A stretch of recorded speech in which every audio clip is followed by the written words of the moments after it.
একদম ফ্রেশ তরতাজা মাত্রই গাছ থেকে ছিঁড়ে নিয়ে আসলাম এই টাটকা টাটকা ঢ্যাঁড়সগুলো। এত সুন্দর কিউট ঢ্যাঁড়স আমি জীবনেও দেখিনি। নরম তুলতুলে ভেতরে পুর ভরা এই ঢ্যাঁড়স পিঠা। চলছে বিয়ের মরশুম, গায়ে হলুদের ডালা সাজাতে কিংবা প্রিয় মানুষের মন রাঙাতে বানাতে পারেন এই ঢ্যাঁড়স পিঠা। প্রথম দেখাতেই প্রেম হয়ে যাবে এই পিঠার সাথে। তো প্রথমেই আমরা একটা পুর তৈরি করে নেব। নারকেল এবং খেজুরের গুড়, সামান্য একটু পানি দিয়ে আমরা নরম পাকের একটা গুড় তৈরি করে নিলাম।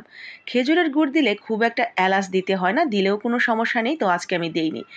এরপরে আমরা এখানে 1 কাপ পানির সাথে একটু গ্রিন ফুড কালার দিয়েছি। গ্রিন ফুড কালারটা শুধুমাত্র ঢ্যাঁড়সের কালারটা বোঝার জন্য, এতে স্বাদের কোনো হেরফের হবে না।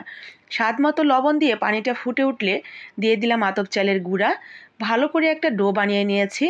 ঠান্ডা হয়ে গেলে হাতে একটু পানির ছিটা দিয়ে আমরা নরম নরম করে একটা ডো তৈরি করে নেব। সামান্য একটু ঘি দিয়ে ভালো করে মেখে নিয়েছি। আমি ঢ্যাঁড়সের সাইজটা ঠিক যত বড় করতে চাই সে অনুসারে এখানে একটু লেচি নিয়ে নিয়েছি। এরপরে ঠিক এইভাবে হাতের তালুতে নিয়ে একটু চ্যাপ্টা শেপ দিয়ে নিলাম।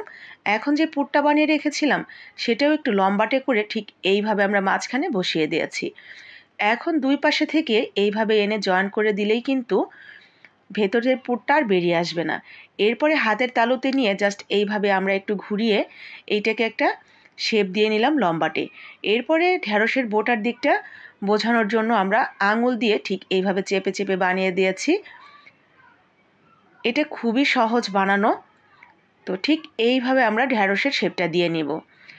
এখন ঢ্যাঁড়সের গায়ে যেরকম একটু কাটা কাটা দাগ থাকে সেটা বোঝানোর জন্য জাস্ট 2 আঙ্গুল দিয়ে সামান্য একটু চাপ দিয়ে দিয়ে গায়ে একটু দাগ বসিয়ে দিলেই কিন্তু ঢ্যাঁড়সের মতো দেখতে হয়ে যাবে।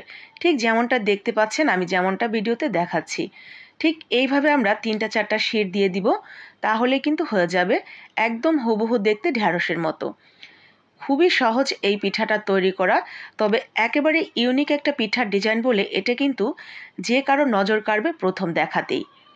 নতুন কোনো মেহমান যদি আপনার বাসায় আসার কথা থাকে এই পিঠাটা বানিয়ে নিতে পারেন। টেবিল সাজাতে ভীষণ সুন্দর একটা পিঠা।